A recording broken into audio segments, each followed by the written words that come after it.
Let's see if it's going to work for me this time. Ah, it did.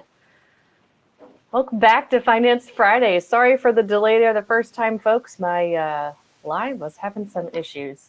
I'm Beth Henchesmore. I'm the marketing manager here for Nova Wealth Management. All my advisors are busy, so you got me today. This is Finance Friday, the show where we help you grow, protect, and create your wealth. Amy, bless her heart, is out on a little vacation today, so much deserved. And so you get me.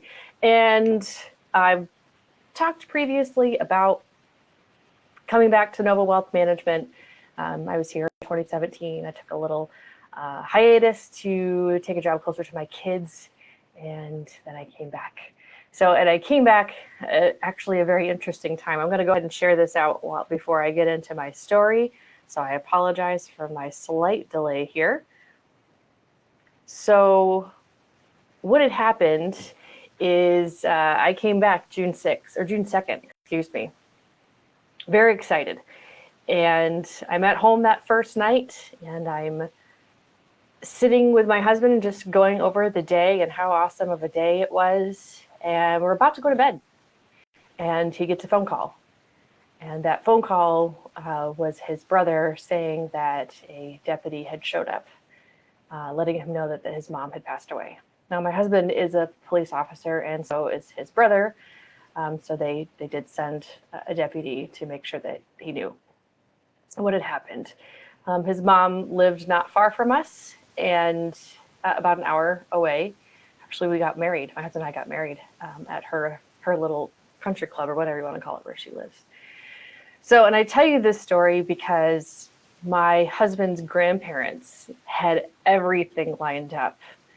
They knew what was going where, house, cars, bank accounts, and whatever. Everything was all lined up. His grandfather was actually very, very well prepared. Even now, going through and seeing some of the documents that he had written, he had lined it up really well. And I think my husband's mom just thought she had more time. She was in her mid-70s, and no real reason of why there was a sudden passing. And not only being extremely upsetting for my husband, his family, his children, then there was the, okay, now what? Okay, now what? And now what became, we don't know where to start. So they had to go through this whole process of, okay, what do we know? What don't we know? And going through her home, they were able to find things that needed to be done, like contacts that they could have. They did find her CPA. They did find other documents of where things were kept at. So then they started going through the process to see if she had put any beneficiaries on. She did not. So an estate planning lawyer had to get involved to help my husband and his brother, who are the only children that she had. She was not married at the time. Got to go through everything and settle everything out. It is now November 21st, and thankfully things were pretty well simple with her, but nothing really was simple in this entire process. So I tell this estate planning story because we don't know when the hourglass runs out of sand for all of us. We just know that someday it's going to happen. What is that? Death and taxes are the two things that we know are going to happen. And it needs to be taken care of. I'm one of 4 children, and my parents are separated. So there's 2 different plans that they have to make sure everything with them lines up, from houses and cars and accounts and everything else from there. On top of that, as you just heard me say, I'm married to my husband, Andy, and he has 2 children, and I have 2 children. So trying to work out what looks like for us. My husband's a police officer, as I mentioned, and that is a high-risk job.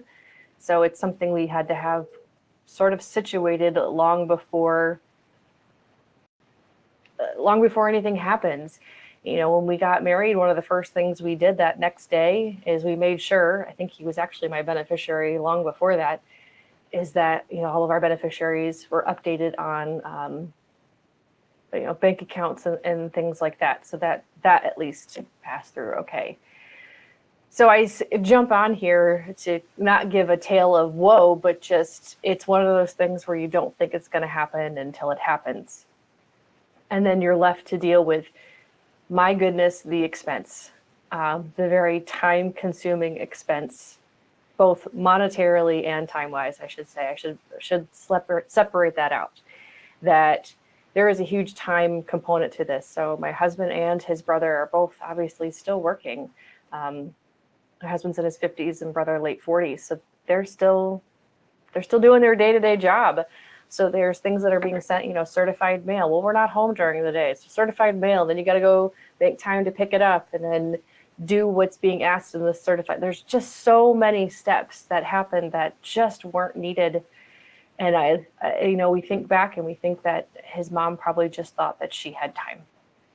She probably did, and just didn't work out that way. So I did ask permission from my husband before I shared this. I actually called him and said, hey, I'm going to do Finance Friday by myself today. Everybody's tied up. Do you mind if I share the story about your mom? Because I think it's an important conversation for us to have with people, is that we just don't know. We don't know when her last day is. And it's better to have these conversations now and get everything taken care of ahead of time. I can tell you when...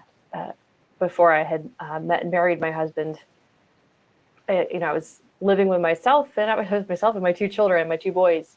And I had everything kind of lined up after working at Nova and seeing some of the fallout. We had somebody here that we knew they weren't a client, but we knew them. And same thing, young kid, had a 401k that had no beneficiary on it, so I had to go to probate. And having to tell the parents, well, you just got to go to probate and fight for the $15,000 that's sitting there in that 401k in your child's name. Granted, it was a kid, who they definitely don't think that anything's going to happen, but it's one of those things, had they just filled out a beneficiary form on that 401k, everything would have passed and they could have dealt with it at that time.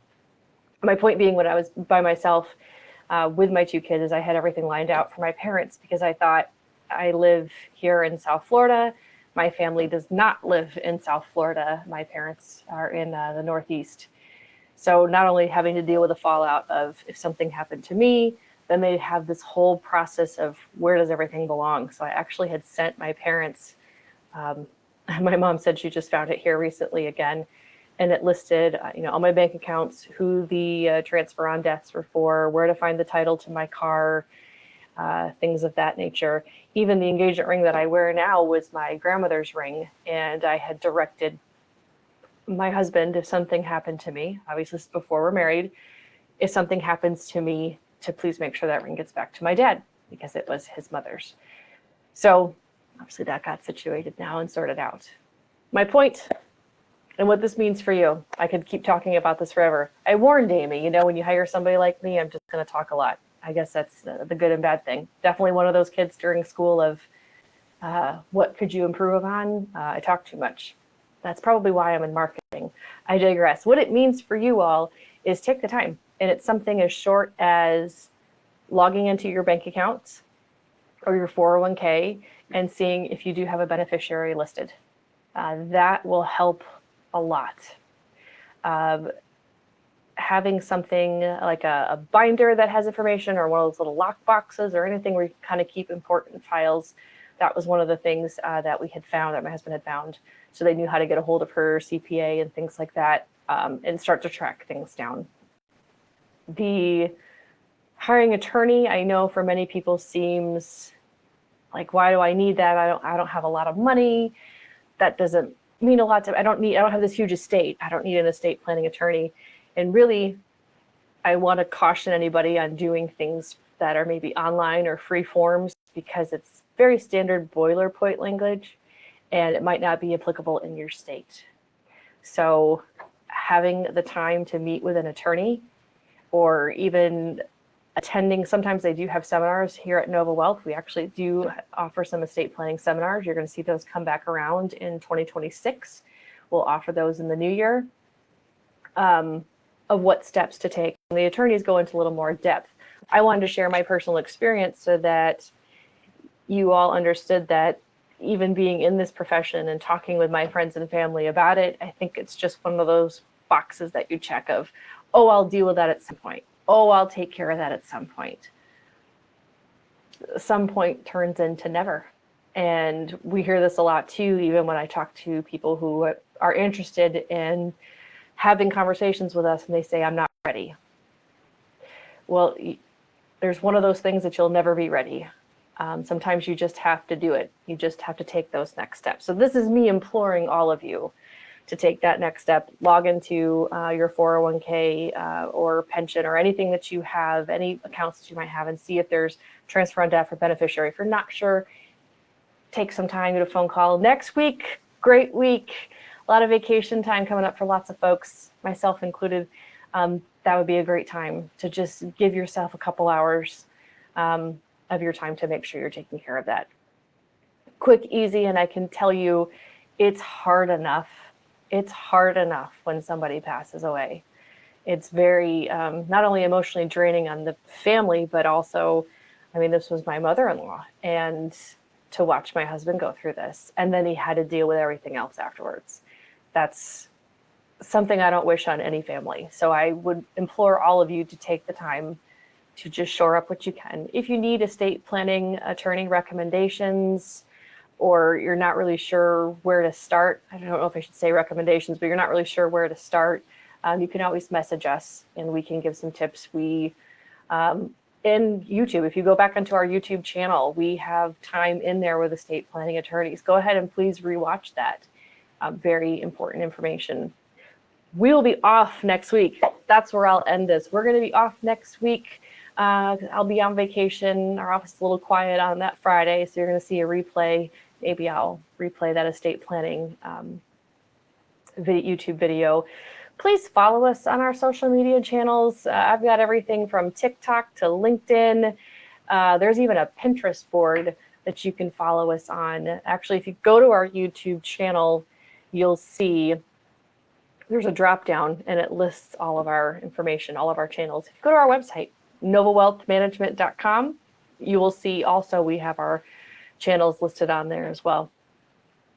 If you feel as though this video is pertinent to anybody, please do share it out. It will be saved to our YouTube channel as well. Where I'll take the last few minutes of your time, I try to keep these under 15 minutes, is if you are a financial professional in the financial industry or thinking of being in the financial industry. We are always looking for people who fit the Nova vibe, as I call it. We are not your typical house where people come in and bring their money and they drop it off and see ya and we never talk to them again. We are fully invested in our clients. We know your name. We know as much as we can about you, your dog's name, your cat's name, where you went on vacation, not only all that personal stuff, but we really dig in and try to do our best planning for you, because that's what we do. We are not a place where you just drop off your money and, oh, we send you a statement and that's it. We're much more in depth than that. So if you're feeling a little bit changed where you're at currently as a financial professional, reach out, give us a call, message, any of our social media, LinkedIn too, and let us know that maybe you're open to a conversation. My last minute here, we wear red on Fridays. I have actually red pants on. We wear red every Friday because we remember everyone deployed, and it's not only what we think about with our veterans and our currently active duty military serving. As I've mentioned before, my husband's a police officer, but so was my dad. And I remember my dad being deployed to areas that needed extra police help. And my husband has done the same. So we remember everybody that's deployed and thank everybody for their service to our country and their community. And with that being said, have a wonderful rest of your week to all of those in the United States. Most of our clients are United States citizens, of course. Next week is Thanksgiving, so we hope you have a lovely Thanksgiving. We are certainly thankful for all of you. Have a great rest of your day. See you soon.